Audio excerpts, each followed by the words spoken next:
عمران خان اس وقت قوم کا ہیرو ہے اور وہ اٹک جیل میں وہ اس لیے بند ہے سیفر کیس میں کہ اس نے پاکستان کی تاریخ میں پہلی بار قوم کو سچ بتایا کہ امریکہ کس طرح ہمارے نظام کے اندر مداخلت کرتا ہے، کس طرح حکومتیں گرائی جاتی ہیں، کس طرح حکومتیں بنائی جاتی ہیں۔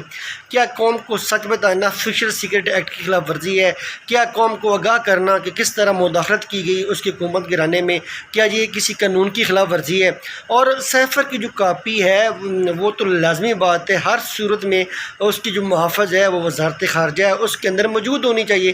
تو اس وقت عمران خان کے خلاف جو سیفر کی کارروائی چل رہی ہے، ایسے نظر آ رہا ہے کہ ڈونلڈ لو کو خوش کرنے کے لیے سب کچھ کیا جا رہا ہے۔ اور آج ہم نے ڈونلڈ لو کو خوش کرنے کے لیے اپنا سابق پرائم منسٹر جو ہے وہ اٹک جیل میں قید کر کے رکھا ہوا ہے، اور یہ ہماری غلامی کی بدترین مثال ہے۔ ہمیں ہر صورت میں جو ہے امریکی غلامی سے نکلنا ہے اور ایک خود مختار آزاد ریاست کا تصور دینا ہے۔